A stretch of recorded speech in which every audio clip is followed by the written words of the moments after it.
실화인지 조금 각색해서 만든 이야기인지 잘 모르겠지만 기독교 신문에 이런 이야기를 읽은 적이 있습니다. 어느 날 교회 앞에 큰 술집이 개업을 했습니다. 여러분, 우리 들어오는 입구에 거기 무슨 술집이 하나 크게 들었었다면 어떻겠어요? 교인들이 왔다 갔다 하면서 너무 불편해요.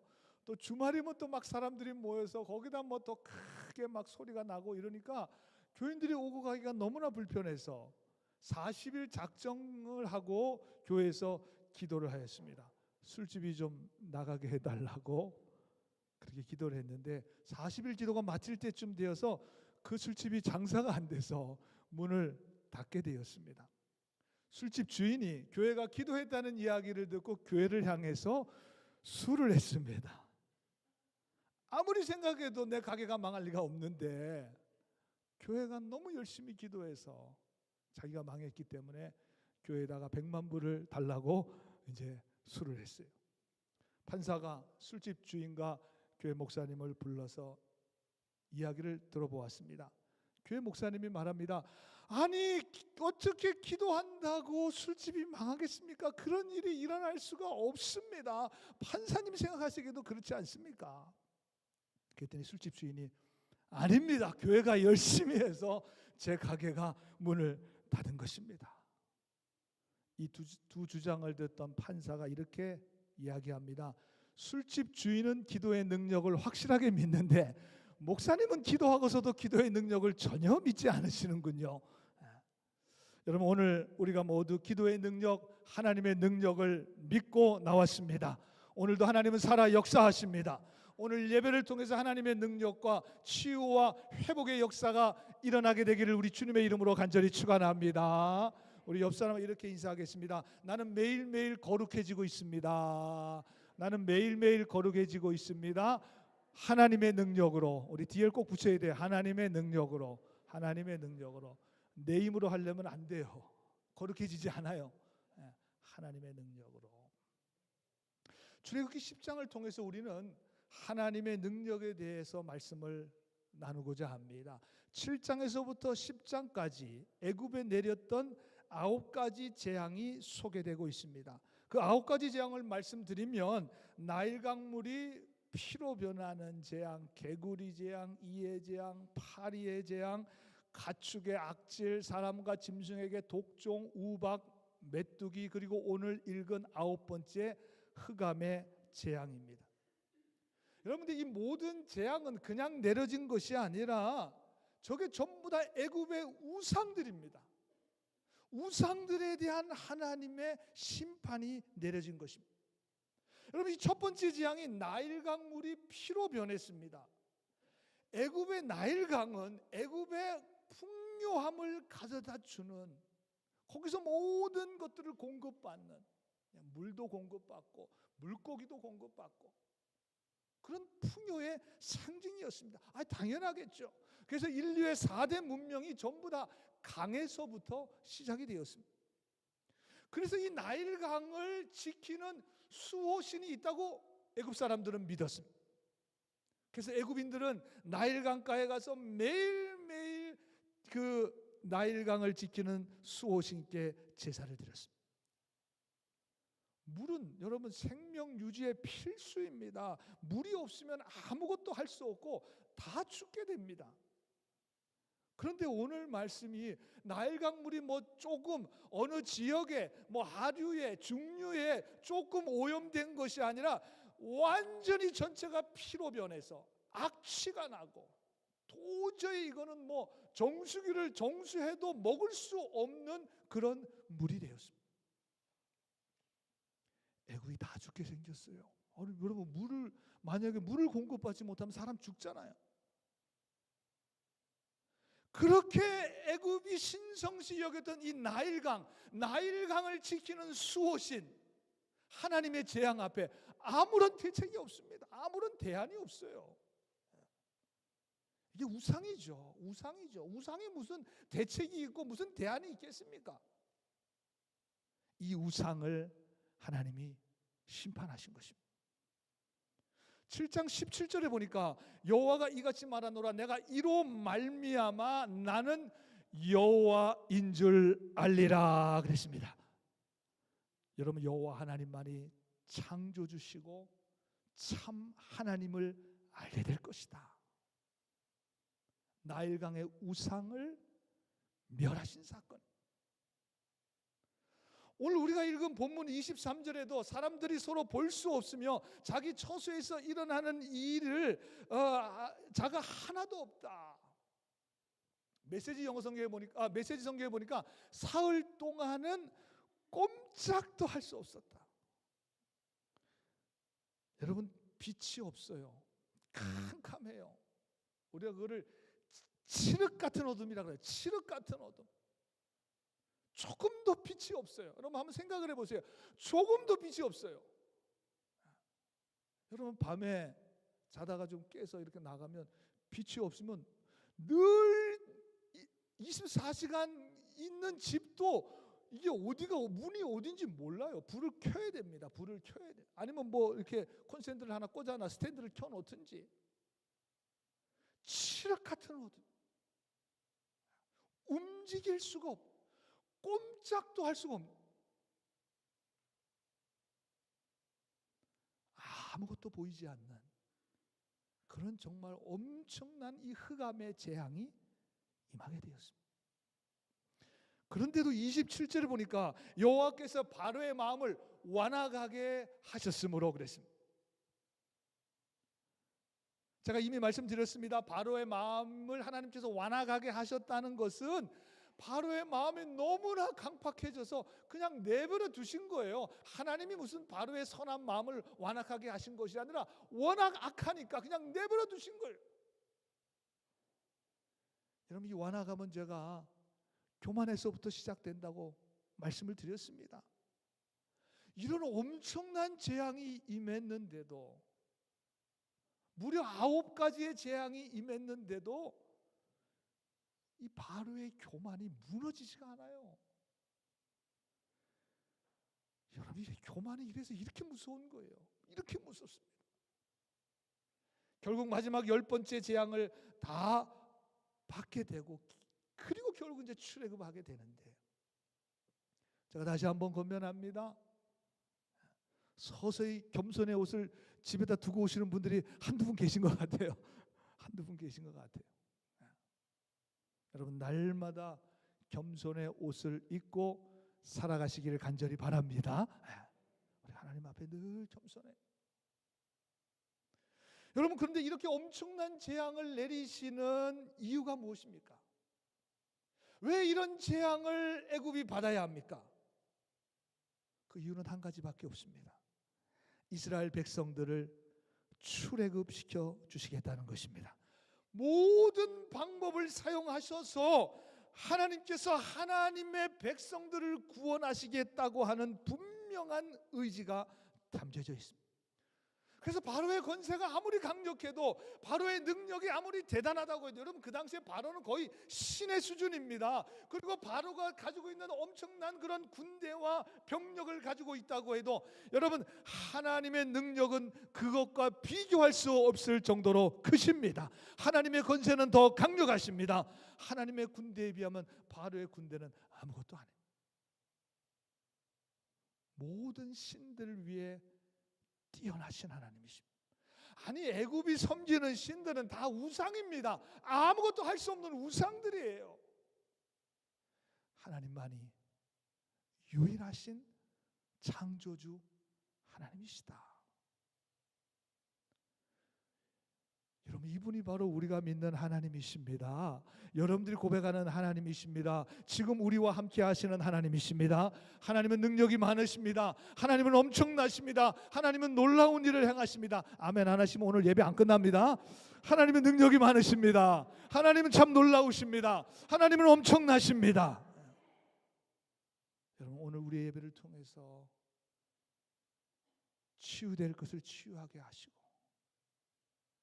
낙심했던 마음이 다시 힘을 얻게 하시고, 또 흔들렸던 우리의 마음을 하나님께서 굳게 잡아주시는 그런 귀한 하나님의 역사가 오늘 우리의 예배 가운데 일어나게 될 줄로 분명히 믿습니다. 우리가 세상을 살아가다 보면 돈이 엄청나게 크게 보일 때가 있습니다. 아니, 보일 때가 있는 정도가 아니라 어떨 때는 정말 항상 돈이 제일인 것 같아요. 그래서 우리가 자주 하는 말 중에 내가 좀 돈만 좀 더 있었으면, 내가 좀 더 내가 수입이 좀 더 있었으면 내가 이것도 좀 할 텐데, 이런 것도 좀 할 텐데, 이 부족해서, 돈이 부족해서. 어떤 분들에게는 세상의 권력이 엄청나게 커 보입니다. 내가 좀 권세가 좀 있었으면, 내가 좀 사람들 이렇게 좀 할 수 있는 그런 권력이 좀 있었으면, 아니면 그런 권력을 가진 사람들하고 좀 내가 친분 관계라도 좀 있었으면 참 이런 좀 문제를 좀 잘 해결해 나갈 수 있을 텐데.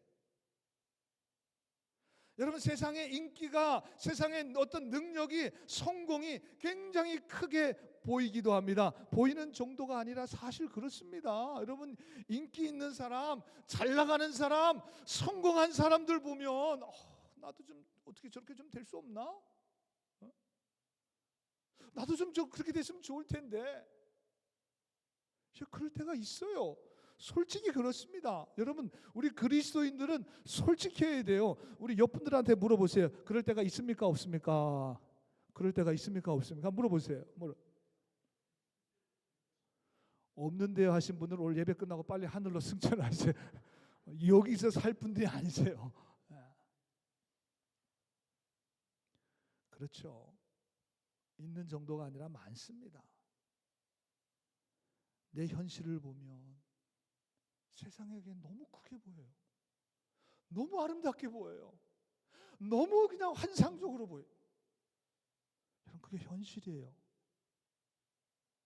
제가 늘 말씀드리지만 현실을 인정해야 합니다. 현실이 인정이 안 되면 그것이 가식이 되고, 가식이 거짓이 되고, 거짓이 위선이 되는 거예요. 여러분, 이거 우리 신앙생활에 굉장히 중요한 이슈입니다. 굉장히 중요한 이슈예요. 여러분께서 이단 사이비들을 가만 보세요. 현실을 부정하게 만듭니다. 현실은 아니라고 만들어요. 그리고 딴 데로 가야 된대요. 어디 저 멀리 가야 된대요. 그래야만 구원을 받을 수 있대요. 현실 다 떠나야 된대요. 그게 이단 사입입니다. 영혼이 사기당하는 거죠. 완전히 사기당하는 것입니다. 근데 많은 사람들이 거의 팔려가요. 참 너무 안타깝지만, 왜? 현실을 부정하고 싶으니까.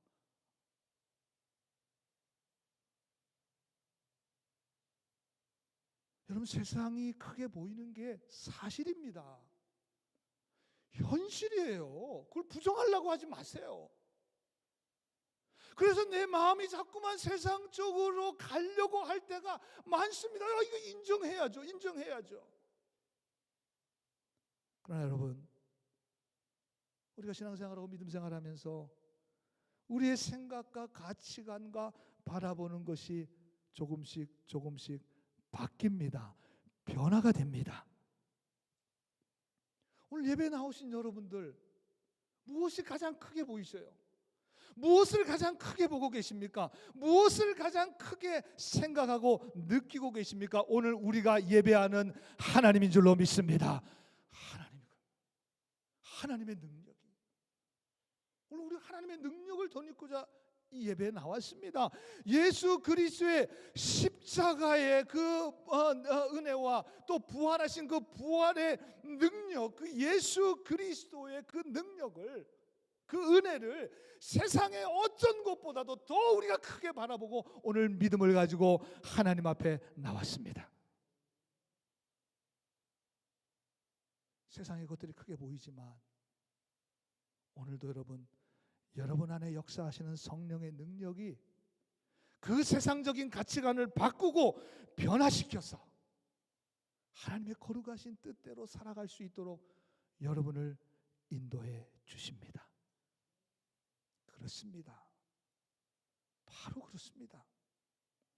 여러분, 이 믿음이라고 하는 것은 이 현실을 딛고, 꼭 기억하셔야 돼요. 현실을 뒤져야 돼. 떠 있으면 안 됩니다. 딛고, 그리고 하나님의 능력을, 성령의 능력을, 예수 그리스도의 십자가 부활의 능력을 힘입어서 일어서서 승리하는 삶을 살아가는 것이 믿음입니다. 여러분 믿으시기 바랍니다. 그래서 올해 우리의 성구가 뭐예요? 출애굽기 14장 13절, 너희는 두려워하지 말고 견고히 서서, 그래. 저건 가만히 서서라고 그러는데 stand firm, 견고히 땅을 딛고 서 있으라는 거예요. 그리고 하나님의 믿음의 능력을 향해서 나아가라는 거예요. 떠서 나가라는 것이라 딛고. 사도행전 23장 11절에 보면 그날 밤에 주께서 바울 곁에 서서 이르시되, 그래요. 우리가 보통 예수님이 하나님의 보좌 우편에 앉아 계신다고 그렇게 우리가 고백하는데, 오늘 저 본문에는 주님이 서 계셔요. 서 계십니다. 왜 서 계시겠어요? 바울이 낙심하면 어떡하나?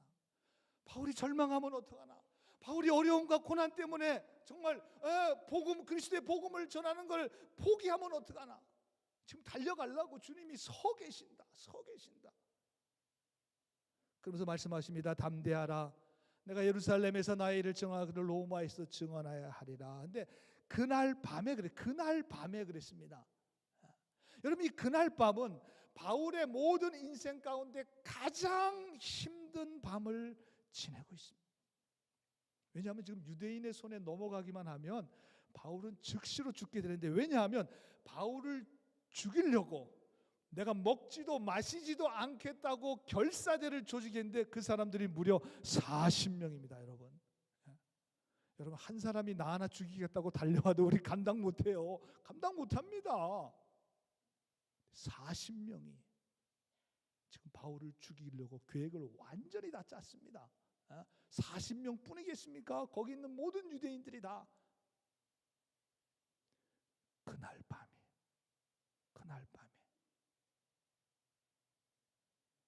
그 두려운 밤에, 정말 1초도 잠들 수 없는 그 고통스러운 밤에 주님이 말씀하십니다.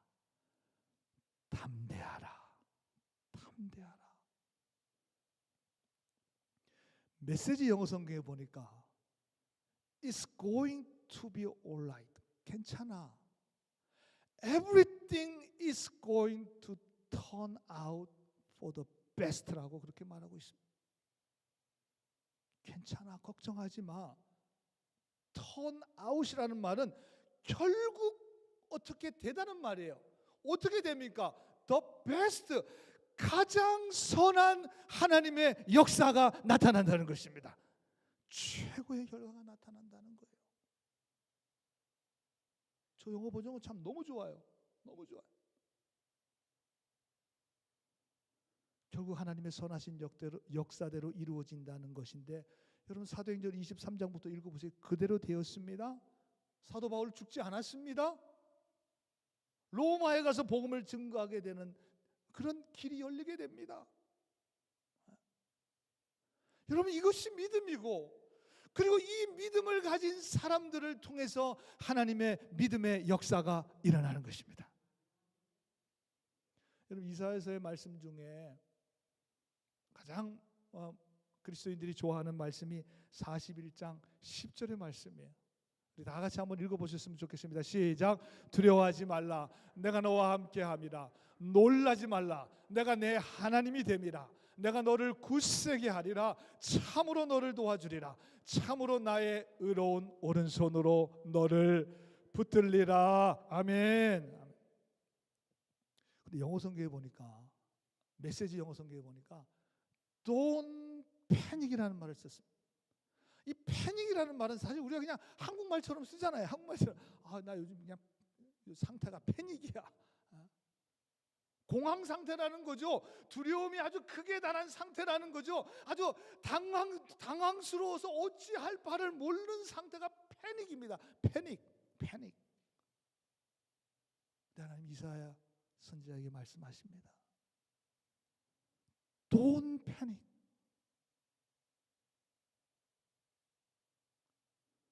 근데 왜 그렇게 말씀하시냐? Don't panic.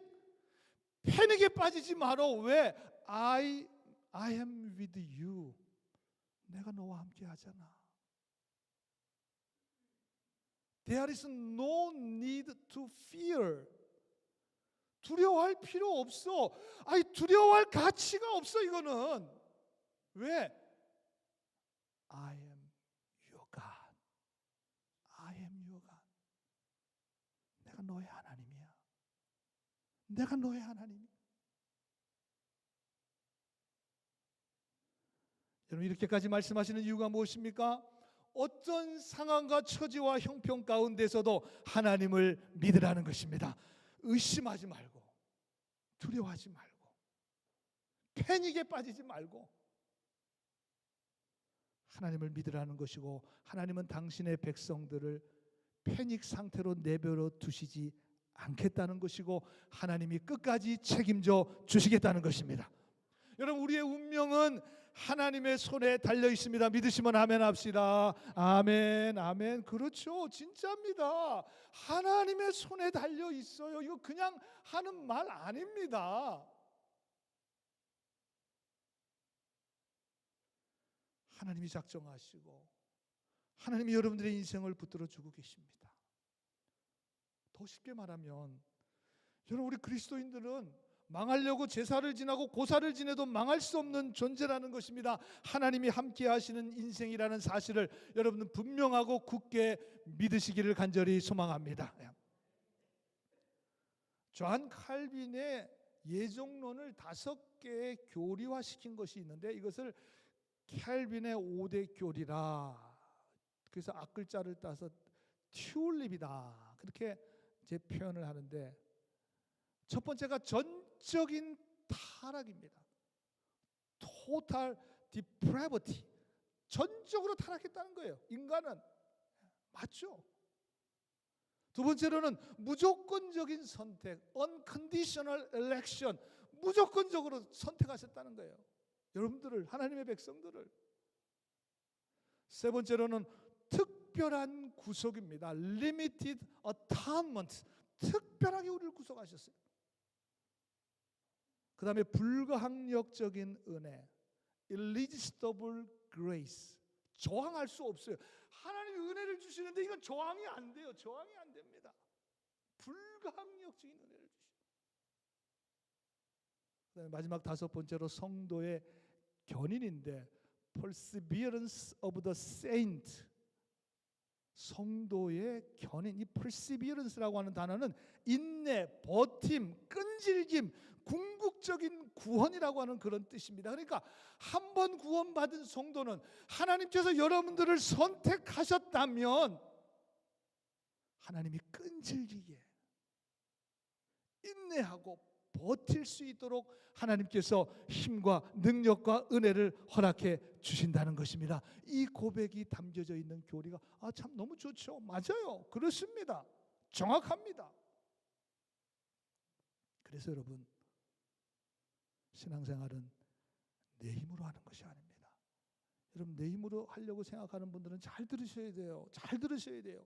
내 힘으로 하면, 사람을 의지하거나 주위의 환경을 의지하는 것으로 신앙생활을 유지하면 반드시 넘어지고 시험에 들어요. 이건 100%입니다. 100%. 99.9도 아니에요. 100% 그렇습니다. 여러분, 믿음 생활은 하나님이 붙들어 주시는 힘으로 하는 것입니다. 믿으시면 아멘. 네.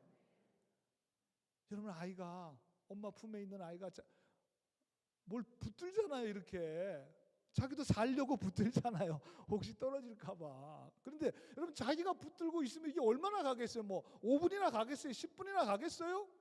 꼭 붙들고 있지만 힘이 빠지면 놔야 돼요. 그런데 아이가 떨어지지 않아요. 왜 그래요? 엄마가 아이를 꽉 붙들고 있잖아요. 엄마가 아이를 꽉 붙들고 있습니다.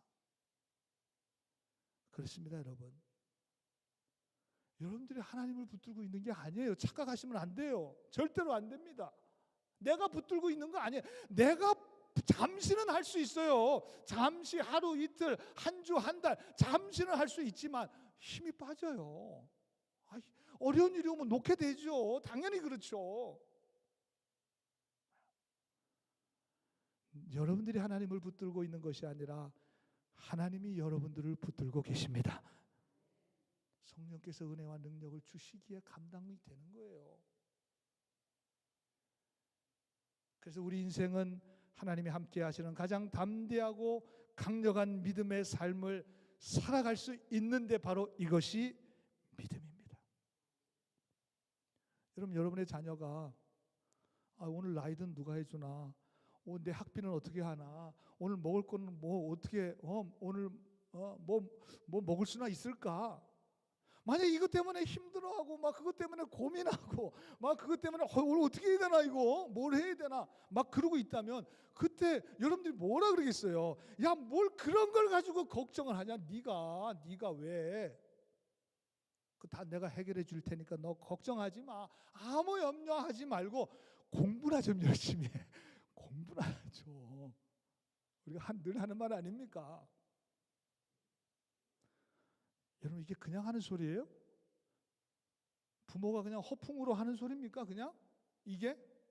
내가 너를 책임져 줄게 하는 말이 이게 그냥 허풍입니까? 뻥입니까?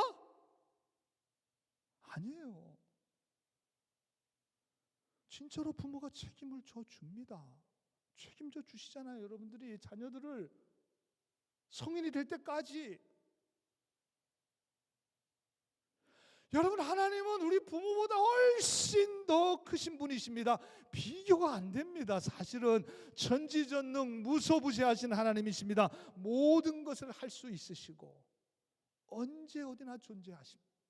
내가 어떤 상황과 처지와 형편 가운데 있든지 하나님은 그곳에 나와 함께 하십니다. 오늘 이 시간 우리의 예배 가운데 함께 하십니다.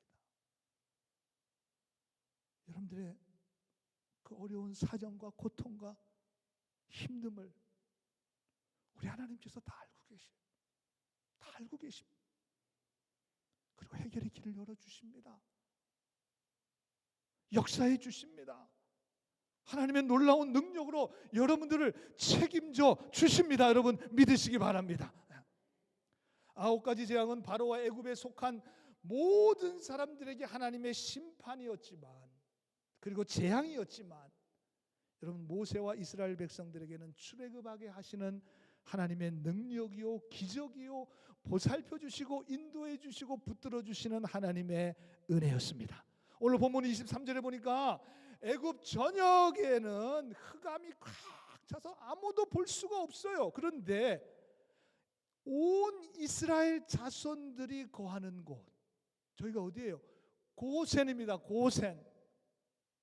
이스라엘 자손들이 거주하는 그곳, 고센. 하나님이 함께 하시는 땅, 축복의 땅, 그곳. 그곳에는 빛이 있었더라 그랬습니다. 애굽 온 전역이 흑암인데 거기만 빛이 있는 거예요. 여러분, 세상에 아무리 엄청난 흑암으로 우리에게 몰려올지라도 여러분, 우리 안엔 예수 그리스도의 생명의 빛이 있는 줄로 믿습니다. 빛이 있는 거예요. 우리는 빛이 있습니다. 여러분 안에 있습니다. 이 빛이 있어요. 빛이 있습니다. 사랑하는 여러분, 물론 우리의 믿음이 약합니다.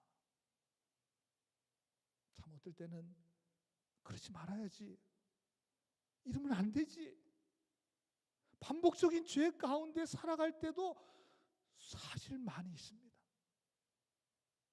하나님 말씀에 내가 순종해야지 하면서도 여러 가지 상황과 처지와 형편 때문에 그렇게 살지 못하는 자신의 모습을 보면서 실망하고 절망할 때도 있습니다. 정말 형편없이 살 때도 있어요. 그렇습니다. 어떨 때는 주님의 은혜와 사랑 다 잊어버리고 그렇게 살아갈 때도 있습니다. 그러나 여러분, 그럼에도 불구하고 여러분들은 하나님과 관계된 인생이기 때문에 당신의 독생자 예수 그리스도께서 십자가에 죽기까지 하심으로 여러분들을 구원해 주시고 하나님의 자녀로 삼아 주셨기 때문에 여러분들 끝까지 믿음의 삶을 살아갈 수 있도록 여러분들을 붙잡아 주시고 도우시고 인도해 주실 줄로 믿습니다. 여러분의 믿음의 삶을 살아가는데 그 어떤 방해도, 그 어떤 장애물도, 그 어떤 사단의 유혹과 시험에도 하나님이 함께 하심으로 여러분들의 믿음의 길을 막지 못합니다. 이스라엘 백성들을 출애굽하지 못하게 만드는 바로왕 막지 못합니다. 막지 못해요. 출애굽하게 하십니다. 그리고 가장 좋고 선한 길로 인도해 주십니다. 출애굽하게 하시잖아요. 하십니다. 가나안 땅 가게 하시잖아요. 여러분, 이 사실을 오늘 다시 말씀을 통해서 다시 여러분 마음 가운데 꼭 새기시고 그 하나님의 능력과 도우심으로 승리하며 살아갈 수 있는 여러분들 모두가 다 되시기를 주님의 이름으로 간절히 축원합니다. 기도하시겠습니다.